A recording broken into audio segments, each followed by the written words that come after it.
Headlocks and Happy Hour podcast. It's been a couple of weeks since we've been back on hiatus. I am your host, Chris Morris, along with my co-host, Mark Scheck. Joey Scheck is, I don't know, he might be close to where Mr. Lakefield is. It looks like he has that background. Have you found out where Mr. Lakefield is? Not yet. Still looking for him. Joey Scheck is here. We have a special guest for the first time in history right here.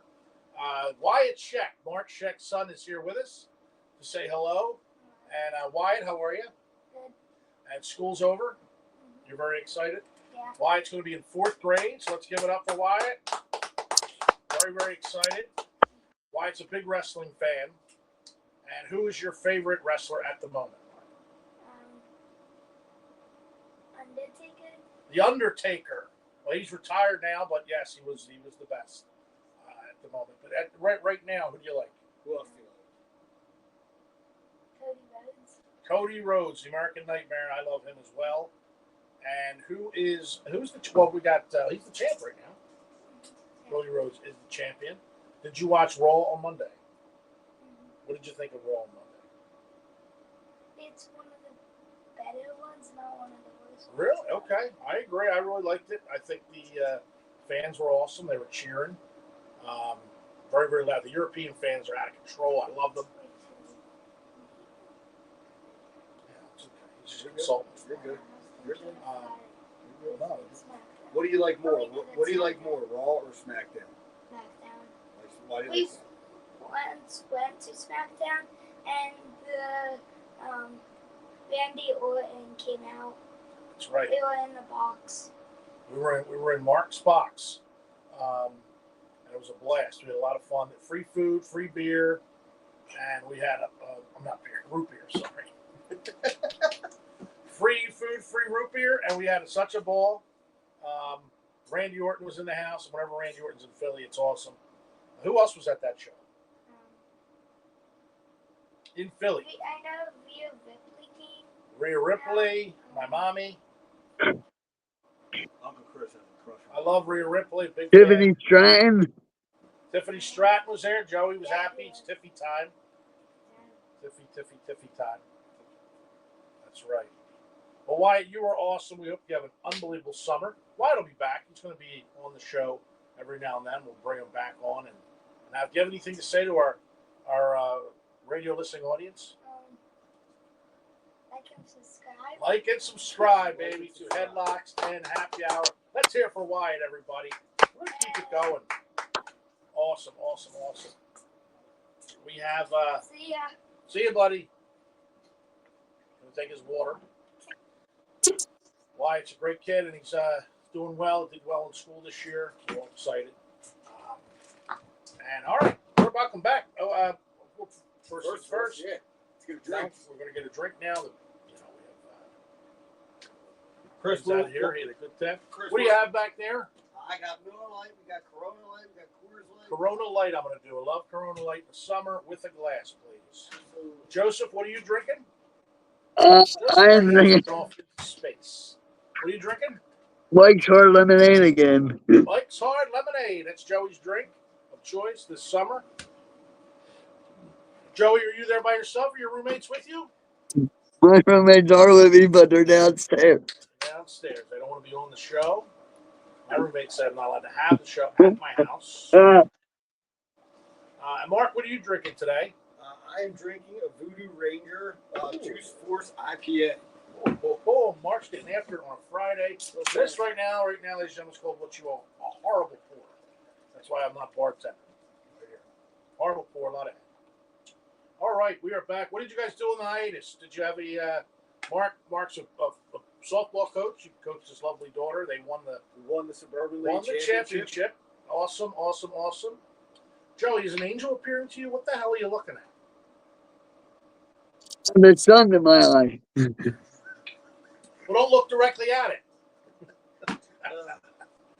What did you do in the hiatus, Joe? Bunch of nothing. Bunch of nothing. That's all right. Well, we're back. We're very, very excited to be back. Talk all things wrestling. A lot of things happened since we were gone. Clash in Italy was amazing. The WWE also went on their European tour, which to me is interesting because I wonder, and we're going to see this probably in the next couple of weeks, how they fared during the European tour. Check this out. These are the dates that these are people who used to go on house shows all the time, used to travel every night. Now they're doing TVs here and there. But this tour had to have taken its toll. May 28th, they were in Liverpool, England. May 29th, Barcelona, Spain. May 31st, Turin, Italy for Clash in Italy. June 1st, Turin, Italy. They must have did for Raw. June 2nd, Strasbourg, France. June 3rd, Lisbon, Portugal. June 4th, Madrid, Spain. June 5th, Bologna, Italy. June 6th, Rome, Italy. June 7th, Florence, Italy. June 8th, Paris, France. June 20th, Cardiff, United Kingdom. June 21st, Birmingham, United Kingdom. June 22nd, London. June 23rd, London. So they're going back over. They're going back over. Well, this was just yeah, they are going back over. Wow. The June 8th was the Paris one that just ended. Okay, so I should have just read the June 8th. Sorry about that. That one just ended, but they were from people who went from doing house shows to wrestling every night to not, then they're going back to wrestling every night. Do you think that'll take a toll on them in the coming weeks? Joseph, what do you think? Son's not going to answer you. I don't know. I mean, that's a pretty hard schedule. I mean, you really don't get any days off until, and then like you said, for them to go back over there again. I mean, what do they have? They ended the one June 8th. They go back on June 21st. Yeah, looks like June they're going to go back over to London. That's like 13 days back in their house, and then you got to go back overseas. Yep, and with dates in between. Dates in between in the States. Yeah. But they seem to be more family focused now, so I'd have to imagine that a lot of the guys were probably able to bring their like extended family. Oh yeah. With the trip, right? Like I know that Seth Rollins and Becky Lynch were showing shots of Italy, them touring Italy, with their little girl and that. So yeah. But yeah, I mean, I definitely, they're earning their miles. But it's like, and that's tremendous. They do that, but just to get your body back used to. Oh, that. agreed. And the time zone differences and all that. Yeah, and I just wonder if they're going to be hurt. There's going to be some injuries. I hope not. Knock wood. In the next coming weeks, we're going to see some injuries. I hope not. Like I said, that's a lot of miles there to go on that European tour, and it was amazing. And let's talk about the European fans. I don't think a lot of people talk about them enough. Those European fans are amazing. You guys agree? I think. Yeah, I was thinking about this today. Like, they're fantastic, right? Like, I still should think that WWE should rethink what events Europe get what events Europe and beyond get. I kind of equate it to like the Super Bowl, right? The Super Bowl is probably never going to go in a cold weather climate, right? It's not going to be played outdoors. Like, I think WWE has to do a similar approach, right? Certain things do not leave the U.S., but, like, find other areas to kind of like what the NFL does with some of the games and giving it. But, yeah, those fans are awesome. Unbelievable. The chants, they get really into it. They start, I don't know what the hell they're chanting half the time, but I think it's great. And I mean, prime example, when Obafemi came out, I didn't think they were going to let him talk. I mean, they were just, yeah. Mark has no rhythm. Not at all. Not at all. This is the white Obafemi. Absolutely. No, I love it. Unbelievable. Yeah, so I think the European fans, I love that they're, when they get involved, they're like a big part of the show. It's fun to watch. And we've been there, usually any WrestleMania, if you've ever been to a WrestleMania, the night after WrestleMania, Raw, is usually a crazy, crazy night. A lot of it's because of the European fans that are in attendance start these chants and these cheers. And it's just fun to be there. I was at a couple of them. It's just a lot of fun to be there. We're going to switch gears a little bit because we're going to talk about my boy here. It was basically, I think, the next mascot of the New York Knicks. The New York Knicks, Danhausen has uncursed them. And they had one loss going in. Now, by the time this airs, we may have a new NBA champion. We might have. And Danhausen, what do you think about Danhausen, Joe, uncursing the New York Knicks? I think the Villanova Knicks. I think he should curse them back. Okay. I don't think he so I much hate to think. cursed the Knicks. He may have cursed the Spurs. He may have done that too. So, yeah. It's a double whammy there. But I love it because New York fans actually showed up with Danhausen masks, Oh, it's great. They were giving them out. Yeah, it was giving awesome. them out at the Awesome. event. And you know what's funny? Bobby Heenan one time said, "Remember Mark McGuire's Big Summer?" Yeah. Well, Bobby Heenan did a shoot interview where he said, right before that, WCW Goldberg went and met with Mark McGuire, and Mark McGuire ripped Goldberg's shirt off, touched his bat to his chest, and went out and hit all those home runs. He said WCW didn't have a camera crew there, had nothing there. He said the difference is Vince would have produced that. Vince would have had, and that's what WWE's doing right now. Obviously, it's a fluke, the curse thing, but WWE flew him back. He was on the European tour. They flew him back for that game.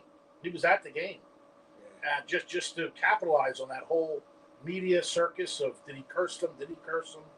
And I'm rooting for the Knicks. I'll say it. I'm from Philly. I'm rooting for them.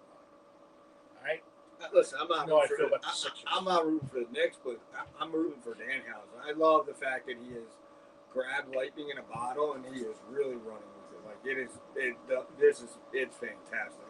And this is a guy who worked for a lot of years trying to get his gimmick over, and he's finally did it. So he's gonna be set for life with all the merchandise he's selling. So yeah, it's great. That's it. And like I said, they really capitalized on this. I wouldn't be surprised. I don't know if it'll be in San Antonio because it's heavy territory for them. But, yeah, I think future's bright for our buddy Danhausen, and we'll see what happens. By this time, this is Sunday. This is when we're recording. But this is when it airs. But we might have a new NBA champion. I don't know. We'll see. What do you think, Joe? What predictions? Are the Knicks champions right now? Because this is Sunday.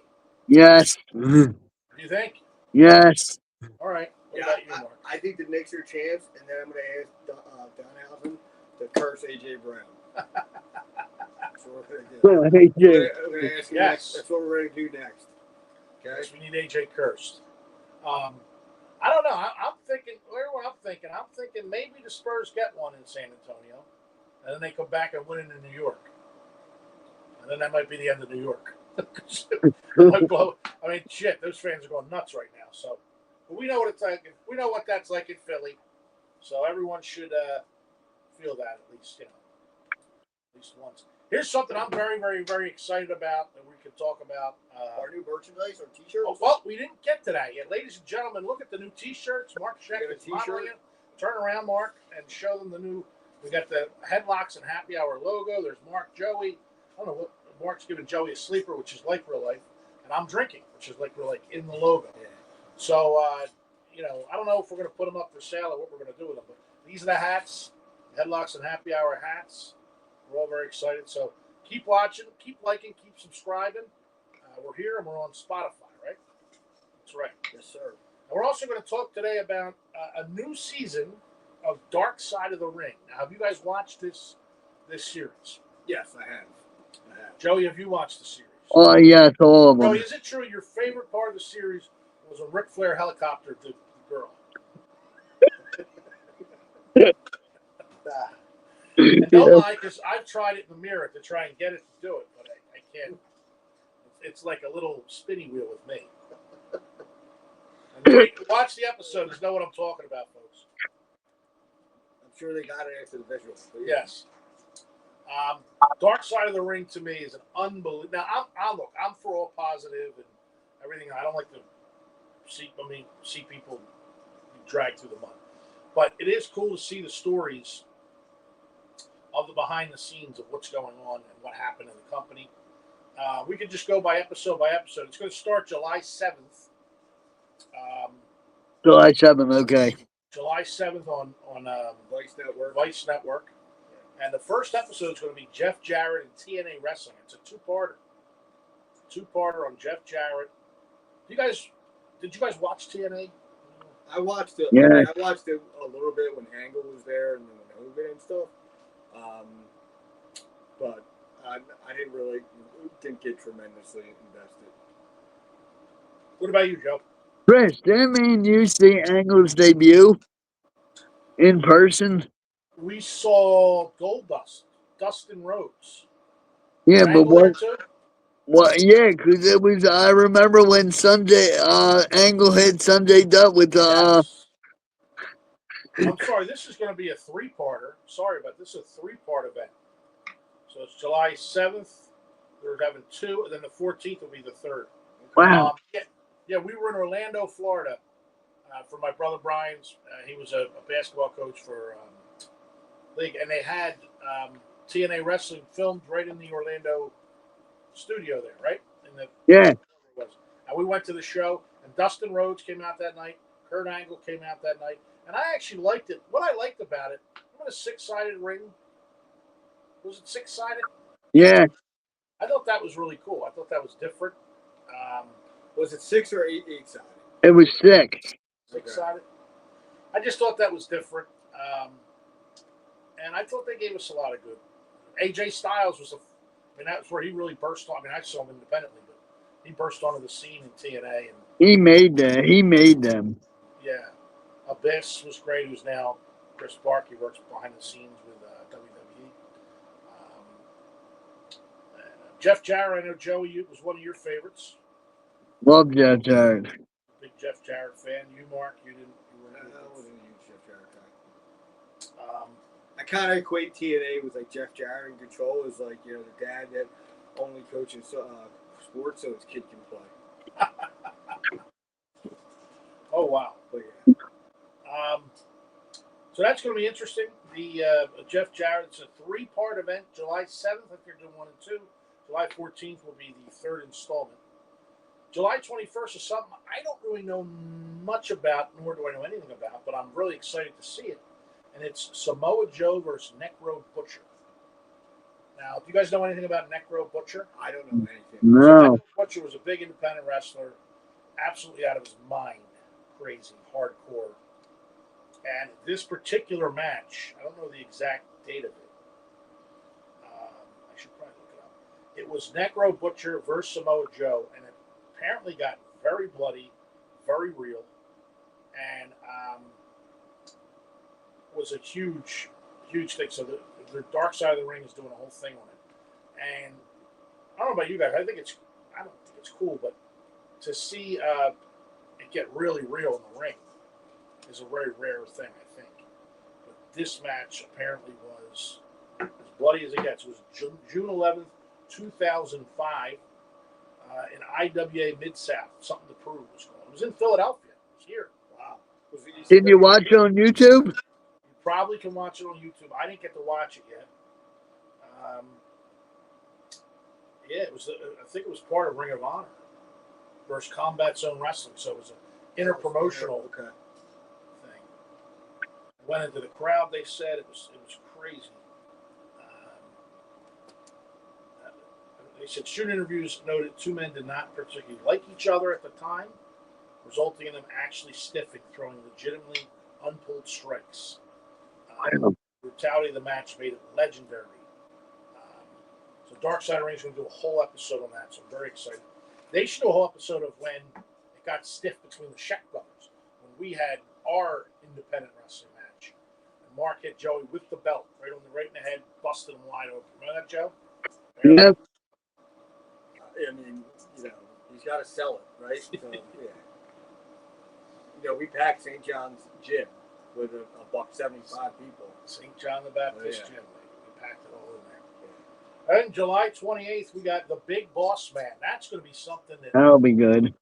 Yeah, I didn't know there was a real dark. I mean, I guess. Yeah, I mean, this was a little bit shocker to me. Like, I didn't know he potentially had a dark side to him. I mean, I kind of assume they all drink. But well, yeah. drinking, I think there might have been drugs. I mean, back then, they were rock stars, right? Yeah. They did everything. So, yeah. And of course, the Boss Man had an untimely death. What was your favorite Boss Man moment? You guys have a favorite big Boss Man moment? Oh, yeah. Him and the Mountie. I was going to say, his feud with the Mountie was great. Him and the Mountie were amazing. Him and Nails. Remember Nails? Yep. If you notice, Nails was a prison guard. Or not prison guard, a prisoner. He brought in. He was there for a short time until he decided to choke Vince and pick him up against the wall because he didn't pay him. Then he was out the door. But That was a great one. And how about the Big Show, the infamous Big Show, when they Big Show it was Big Show's mother's funeral, and the boss man showed up and drug the casket around the cemetery with the Big Show on top of it. I mean, obviously, it wasn't the real funeral, folks. Don't worry about it. The Big Boss Man was, God rest his soul, was an amazing part of our childhood. We do love him. The Renegade is going to be on August 4th. Oh, that, by the way, Boss Man, July 28th. Mojo Necro Butcher, July 21st. The Renegade, August 4th. The Renegade was the knockoff Ultimate Warrior in WCW. Remember the Renegade? Yeah. Yeah. And he didn't last very long, and he was died tragically. I think suicide. I don't remember, so I'm quoting that. But tragic event. August 11th is Mr. Wonderful, Paul Orndorff. So I'm very excited to see that. I didn't think he had a dark side. My thinking is it's probably about how he got sick towards the end, I think, and I think that's the whole thing there. August 17th, and I think this might be a two-parter too, Joe. Missy Hyatt. Missy Hyatt. That one should be on Spice. Poor portal. Missy Hyatt had a little bit of a she had a lot of fun with the boys from what I hear. That's the rumor. And then we're going to round it out on August 24th and 26th with the great Zach Gowen. Thank you. One leg, Zach Gowen. Remember that poor guy Vince threw him down a flight of steps. Brock Lesnar. F5. Yeah, Brock Lesnar hit him with the F5. Yeah. I mean, it's insane. So it's going to be a hell of a season on Dark Side of the Ring. Are you guys excited for it? You guys going to watch it? Yeah. Well, I mean, I got to figure out how to watch it. YouTube TV doesn't support it yet. So YouTube TV, please add it. And, yeah, but if not, I'll have to figure out how to watch it. Yeah. Joseph? I'll watch. I want to see the Jarrett one the most. That's the first one. Yeah. Three-parter. It's going to be amazing. Yeah. Okay, folks. He's back. Ladies and gentlemen, here he is, the greatest wrestling historian of all time, Mr. Lakefield.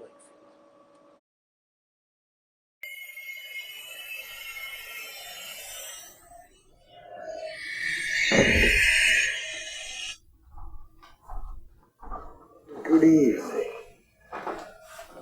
Headlocks and happy hour. The name is Thomas J. Lakefield. Now, look who it is. If it isn't Mr. Television Announcer himself. Before we get into why I'm gracing your little show today, let's clear the air on a matter of public record. You might think you're a big shot, Mr. Television Announcer, but to me, you're just an entry on a line item budget. I know all about the commercial you did for Acme Markets. Let me remind you, Acme is owned by the Albertson Company, which just happens to be a subsidiary to the firm of Lakefield Enterprises. We paid you several $100s for that commercial, but my accountants flagged the invoice. Mr. Television Announcer, it turns out that you ate several $100s worth of food at catering while you were there, effectively doubling your pay. You literally ate your way through a profit margins. Unbelievable. But don't worry. We'll get back to your outstanding debts to my company shortly. First, let's talk logistics. Okay, you guys are always worried about where I am. For strict security reasons, I cannot and will not disclose my physical location. Just know that I'm routing this feed through a secure, high encryption secondary server out of Moldavia. You can't trace me, you can't cancel me, and you certainly can't collect from me. Now, the reason why I've taken the time to tonight. Let's get back to when Friday, June 14th, 1989, WCW, NWA, Clash of Champions 7, Guts and Glory, brother, broadcast live on my good friend Theodore Turner's network. For free, I should say. America's channel. That bound Guts and Glory broadcast came from the Ritz Epps Fitness Center in Fort Bragg, North Kakalaki. That's North Carolina for you boys above the Mason-Dixon line. Back then, wrestling wasn't the soft, sensitive fairy tale land we see on television today. Today, these guys walk out in these costumes, crying about their feelings, playing pretend to the camera. It's pathetic. Back in the 80s, it was a business of cold, hard, physical dominance. Take a look at the Varsity Club. Kevin Sullivan, Mike Rotunda. They didn't care about a storyline. They went out and handily defeated the Steiner brothers. The match wasn't some theatrical dance. It ended when Rotundo dropped Scott Steiner straight onto a steel chair in the middle of the ring and pinned the man. Brutally and efficient. That's how you get results.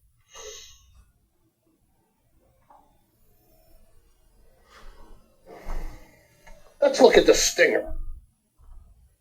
He didn't need 20 minutes of acrobatics. He didn't need to talk. He went out there and dismantled Wild Bill Irvin in just 3 minutes to retain his NWA World Television Championship. Short, sweet, and profitable. And the fabulous Freebirds, Jimmy Garvin, Michael Hayes. They went out there and took care of business against the Midnight Express. Beautiful Bobby Eaton, Stan Lane. No fairy tales, just a fight. But the real lesson in how the world works came during the main event when the dragon himself, Ricky Steamboat, went up against the man from the Double Cross Ranch, Terry Funk. Steamboat thought he was living in a fairy tale. He thought he could just wrestle the world with pure heart and love. And what happened? He won the match by disqualification. But as soon as that bell rang, reality hit him like a freight train. Terry Funk dragged him into fairy tale land and slammed him straight through a wooden jungle table with a pile driver. And just when you thought the bleeding hearts might get a happy ending, Legs Luger runs down. Did he save the day? Absolutely not. He looked at a broken Ricky Steamboat. Picked him up, put him in the torture rack, and tried to break the man's back. That's what it takes to get ahead in the world. That's why Lakefield gets ahead. Because I break backs. I don't sit at happy hour and have drinks with friends. Which brings me right back to you, Mr. Television Announcer. Enjoy your little podcast. Enjoy the memory of that free supermarket food. Because sooner or later, Lakefield Enterprises always collects its debts. First of all, let me get this out of the way, guys. So, Mr. Lakefield, I am an independent contractor, all right? I can do commercials for whoever I want. You don't own it. My lawyer's going to be in touch with you. And look, there were 10 sandwiches left over, so I ate them all. All right? Nobody was around. So, you don't have to worry about that. We don't talk about that. I was able to eat those sandwiches. They were there, and they said they were free. So were the Twinkies, cupcakes, and 5 donuts I had. But that doesn't matter. They were free. So My lawyer will be in touch, Mr. Lakefield. However, Clash of Champions. Do you remember the Clash of Champions? Yes. I told you as a kid, I always liked WCW more than anything else. And yeah, I used to love watching Clash of Champions. Free. Alexa, we're not talking to you. Alexa's calling. Free. Yeah. Clash of Champions was free. All you do TBS, no paying all these It was, fees. it was Thursday night. Yeah, it was Yes. Tuesday. It rotated. Sometimes they did it Tuesday too. It was like Tuesday or Thursday. Yeah. And those were all classic matches. Wild Bill Irwin, Sting, the Freebirds. That was when that was the Sting that I loved. The old bleach blonde hair, the woo. Yeah, I love Sting, but I never could get behind the Crow thing. Yeah, Mark was not a fan of the Crow. It's still not, dude. I wish you could go back to the bleach blonde. I know he's in his 60s. Just go back to the bleach blonde hair and do the face paint and go woo. Just one more time, Sting. So yeah, Do it for us. one more. Yeah. All right, so we're going to move on, Mr. Lakefield. My lawyer will be in touch. All right. How many companies do you think Mr. Lakefield quietly owns? I don't know. I don't even know. He don't really own Acme. I think that's all in his head. I think he drums it up. No one ever said Mr. Lakefield or his enterprises own Acme when I was there. Independent contractor. I'm an actor. I do movies. I do anything that doesn't pay very well, but I do them. All right, we're going to Raw now, ladies and gentlemen. Raw this week was live. It actually wasn't live because I forgot it was on at 2:00 our time because they were overseas. Where were they? They were in. I had it right here. Where were they? Paris. They were in Paris, France, and those fans were amazing. Amazing fans this week. And we had some amazing matches. Right now, we're in the thick of the King and Queen of the Ring tournaments. I'm going to go with your predictions. Mark, who do you think will come out on top in the King of the Ring tournament first? We'll go there first. You know what? I don't. I don't have an opinion yet because I'm trying to figure out like what they're trying to do with some of the various storylines and setup. Right? They still have like Gunther slightly with Cody Rhodes. You still got Roman Reigns with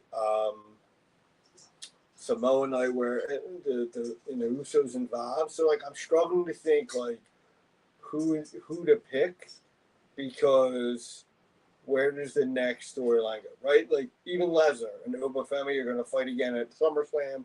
That'll probably be Not been official yet. but that'll probably be the best out of 3 match, and then Lesnar will call it a day, right?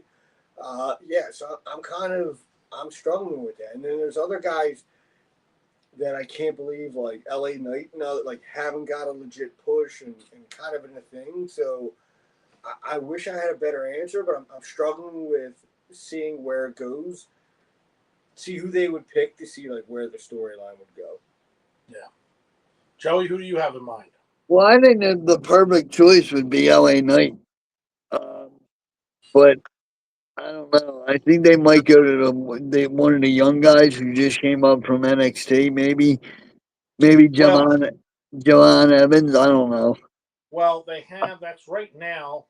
I mean, like I said, we're filming this a little ahead of time. But right now, it's Obafemi and Mysterio and Jovan Evans will take on, and this will be decided while we're filming, so we don't know the answer yet. He will take on either main event Jey Uso, or is that Jimmy Uso? I can never tell them apart. Yeah, who? Yeah, That's Jimmy. Jay. That's Jay. That's Jay. And then LA Knight, Royce Keys, or Finn Balor. So they're fighting on SmackDown. And whoever wins that will take on Jovan Evans. Now, my pick obviously is Obafemi because who's going to beat him? Yeah. But if Obafemi goes to the finals to set up SummerSlam, I could see Lesnar costing him. Yeah. King of the Ring. What do you think of that? Let me ask you a question. You think they'll bring back Booker T and Sharmell? So you have King Booker and Queen Sharmell? He should crown the new king. There you go. I like that. Yeah. He should crown the new king. Yeah, that would yeah. So then who would you have Oba facing? Well, you got Javon Evans in there now. I bounce when I walk, okay, but I'm not really feeling too bouncy. I don't get the Javon Evans, but God bless him. He's amazing. The kids love him. I don't get the whole deal, but he's good. He's an amazing high flyer. I'm a gimmick guy, so that's why. I mean, L.A. Knight, as you said, and we were going to talk about it later. We'll talk about it now. L.A. Knight has not gotten the push that I think that guy deserves. I think the guy's fantastic. Like the crowd loves him, commands the crowd in his promos, and yet I don't know why he hasn't got a title run yet. Well, he did an interview recently where he said he believes they're looking at him as too old because he's about 40. I think he's 42. 42 or 43, maybe.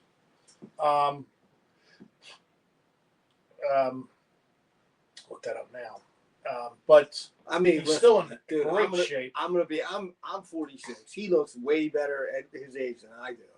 Yeah. You know what I mean? So like, he's 43. Yeah. He's 43 years old. Yeah. The guy can talk. He can work. He can move. Yeah. He's got the crowd in the palm of his hands. Great promo. Yep. There's no reason why he hasn't had a title yet. I don't understand why. I completely agree. Yeah, I don't understand it. Well, I think WWE seems to me like they choose who to push down your throat, and they've been doing it with Roman for us for years, and now Cody. And look, they're both amazing talents, but If you're looking at that four-way, I mean, look at it this way. Like, I mean, you got LA Knight. Everybody loves Jey Uso, and I know everybody's into the Yeet. I'm not really into it, but whatever. Roy T stinks. And, who's the Finn Balor? Finn Balor could win it. yeah, Finn can win it.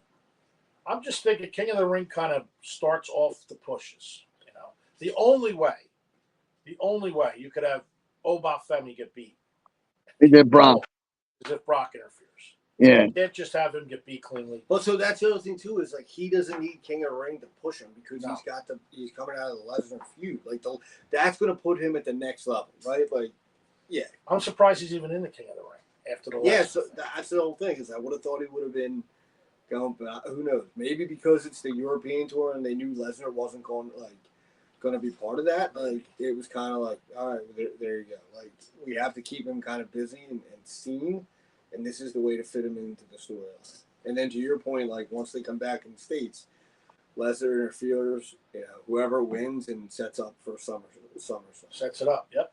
And hope I didn't just ruin your thing, WWE, but I think that's a great way to keep it going. Now we go to the female side, the Queen of the Ring.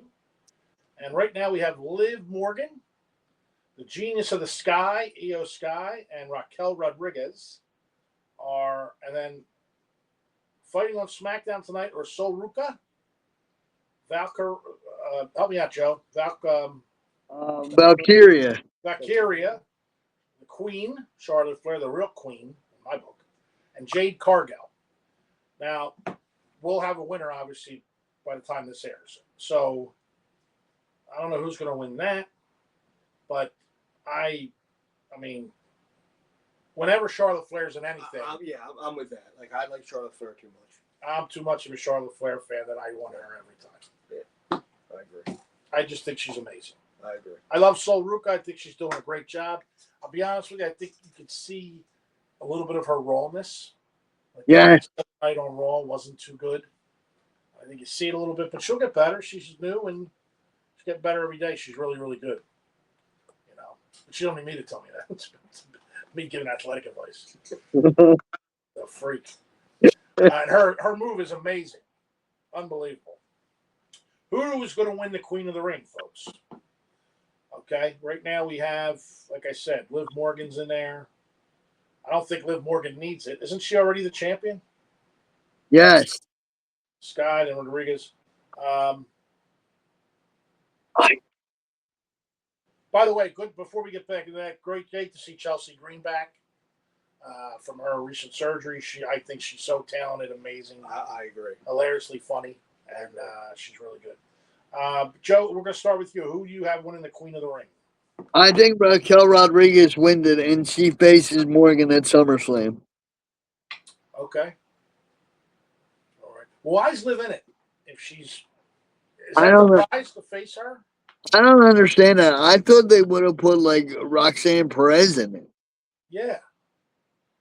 And Becky Lynch lost. She's out of it. Liv beat her. I don't get it. Who do you have winning, Mark? I'm gonna go Charlotte Flair. Probably not. I mean, It depends on if she wins. depends, but yeah. But I'm a Charlotte Flair fan. So am Yeah. I. So am I. I don't like Sky. Sorry. Out of these four, Yeah.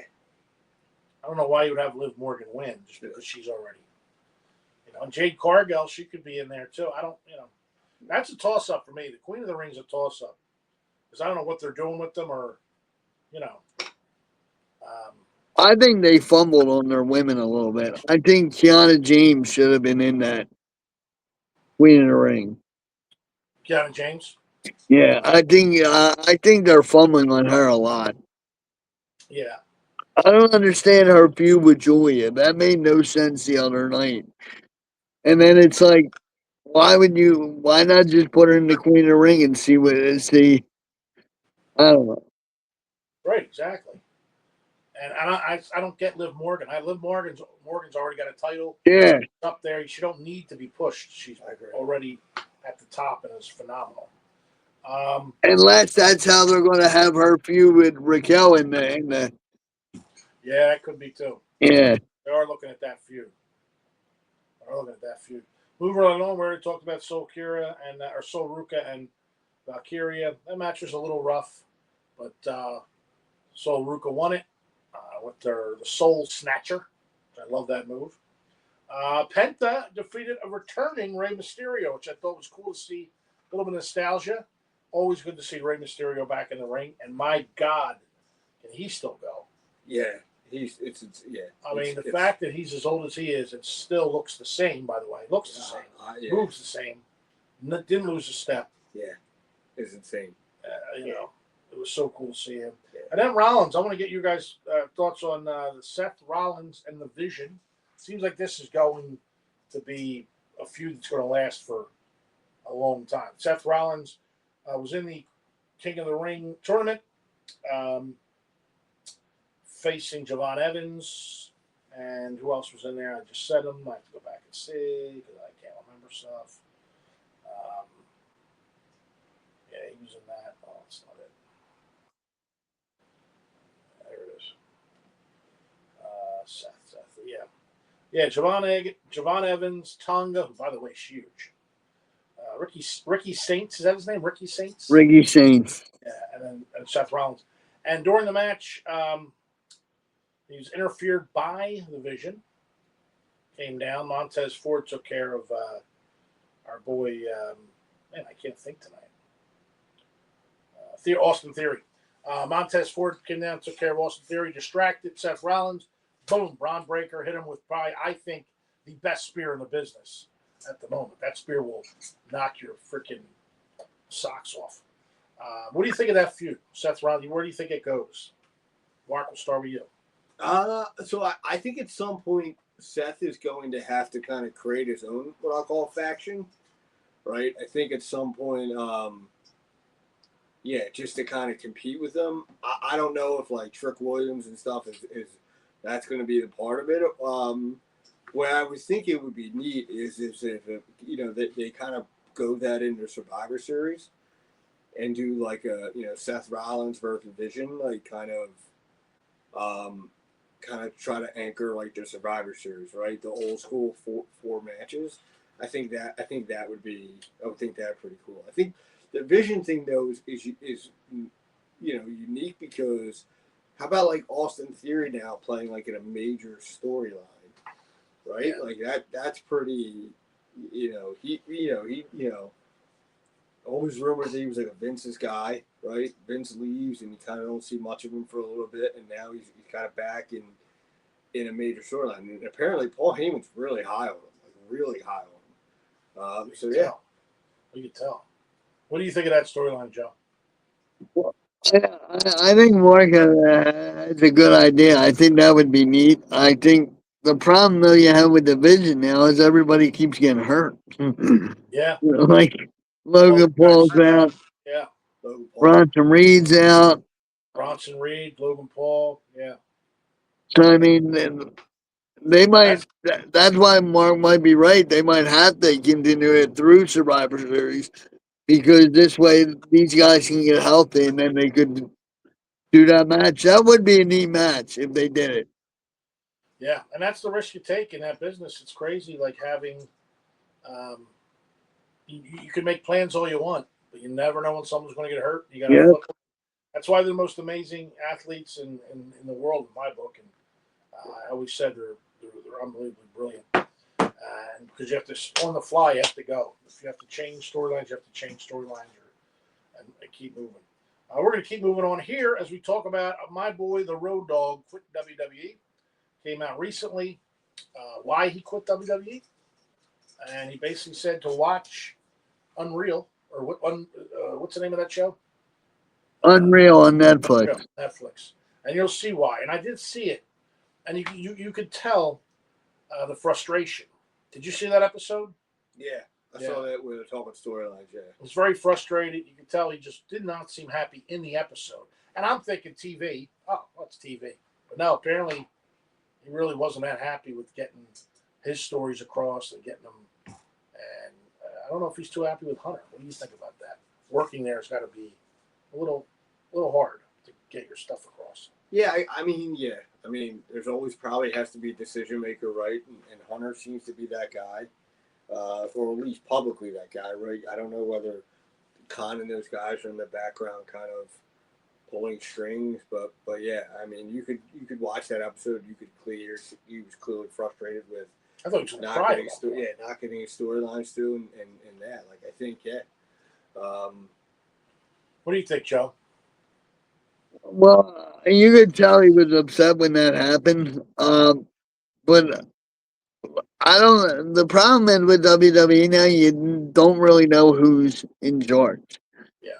So I mean, because I read an article about a couple days ago that said that before Triple H signed his new 3-year deal, he was in talks to leave. Yeah, I read that myself. So you heard those rumors too. Yeah. But I want to pose this question to you. This is a throwball that wasn't in our production meeting that we didn't have. How about going to arbitration? Breaking news. Janelle Grant, Vince McMahon, WWE are now going into arbitration from their big public lawsuit, which I'm not going to go by and say what happened or whatever, but will this clear Vince? Will Vince McMahon return to WWE? What do you think? I mean, there was rumors, right? That the rumor is that he has Saudi backing to kind of buy WWE, like, again, right? Like, to do it. I don't know how true that is. What I will say is this, right? Like, TKO is basically owned by a series of private equities, right? Private equity companies typically do not hold for the long run, right? And it's a short-term investment with a high return, right? WWE, like TKO, I think was over 200 today. I think it was like 206. So it wouldn't shock me if they try, like, if that happens. I don't know.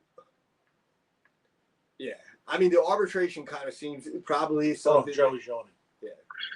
All right, Joe. You all right, Joe? Yeah. All right, go ahead. Yeah. I got an indigestion. That ain't on. Okay. The arbitration thing that's an interesting thing, right? Because I guess behind the scenes, it's probably a win for both sides, right? Like, depending on how you look at it, like, somebody thought they were getting something, the other part thought they were getting something, and it was kind of a mixture too. So that'll be interesting. But yeah, I mean, it wouldn't shock me if you tell me in the next 2 years WWE is sold again. To Vince back. I wouldn't be shocked if he's somewhat involved. I would, but at the same point, like, he's in his 70s. I don't know that He's immortal. You do know Vince is immortal. He might be, dude. He may have made a deal with the devil years ago. Yeah, but they also say, like, I mean, I've also read rumors where they say, like, he doesn't look like, I think he walks with a cane or something now or something. Like, he's not in the best I think it was a So, little bit ago. I haven't seen him recently. But yeah, I mean, it wouldn't. Yeah, I wouldn't be surprised either way. Like the elephant in the room is when this comes out on Sunday, UFC is doing their Honor 250 pay-per-view at the White House. UFC is also owned by TKO, so if that goes through the roof, TKO is looking at an all-time high valuation. Like it wouldn't shock me. Mark is our financial guru, Yeah. and he's also in charge of our law department. So, Mr. Lakefield will be getting a letter from Mark. It sounds like ChatGPT. It might be, but yeah. And we got to talk about this. This was one of the most unbelievable matches I've seen in I can't tell you how long. The mask versus mask match between both El Grande Americanos. And I was saying, I was a little critical of it. I was a little annoyed with seeing it on Raw every week. But this match was just unbelievable. From the crowd, as we said about the crowds, the Mexican crowd was unbelievable. To the actual match that was just nonstop insane. Those two performers earned their keep, earned respect from if you watch it, didn't respect these two guys after that. They're just amazing athletes. What did you guys think? It was unbelievable. It was first of all, Chad Gable's great. We're going to talk about him in a minute. Yep. And Ludwig was great too. It was a great match. Yeah. And what about you, Mark? What did you think of it? I also thought it was fantastic. I think anytime we're like, you have two fantastic athletes in the ring, and then you have a crowd that is really into it, it makes for like a wonderful match. I think that was kind of the perfect recipe for that match. I think, yeah. I mean, I thought it was fantastic. And I think how it kind of blurred the lines between, do these guys really hate each other? I mean, when Gable ripped the mask and was punched, I mean, literally, he was landing those punches. They both made each other bleed. Yeah. That wasn't like they were both hitting the shit out of one another. And blood was pouring. And it wasn't, I think they made the right call as far as, because I think the second Grande Americano, whatever his name is, that's his gimmick now. I think that will be his gimmick, and I think he's got a good gimmick. He was kind of in limbo there for a while. So I think he has that gimmick now, and he'll be great with that. The Mexican fans love him, so that's awesome. And now he's going to take off, and this will be his thing, and he'll be a hero.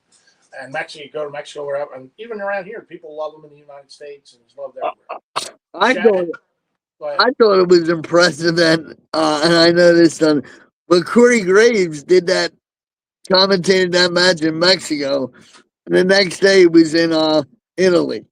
Yeah, they travel so hard. Yeah. They go hard. They earn their money. They're amazing. But Chad Gable is, to me, another Kurt Angle. I mean, that guy is so good. Yep. Not just in the ring, on the microphone. He is so, and he could do whatever he wants. I just think that guy, you could put him at, he's already succeeded everywhere you put him. With the Alpha Academy, he was with the Alpha, wasn't he with the Alpha Academy? Was that him? Yeah, he started the Alpha Academy. Everything he did, he turns to gold, that guy. So I think Chad Gable's, and I kind of like what they did. He came out, he's apologizing. He's kind of, it's almost like the Sergeant Slaughter, I want my country back thing. And I'm so sorry I did this, forgive me, and they're all forgiving him.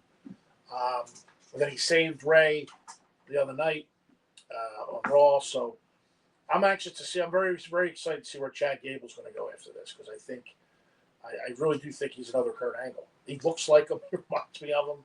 You know what I mean? He was a state, wasn't he a big state champ? He was a big time wrestler, I think. Yeah.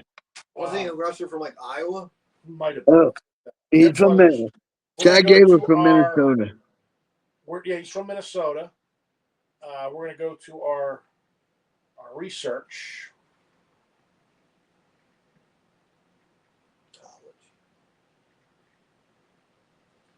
Yes, he was in Michigan. Oh, he was. He did not appear in college wrestling.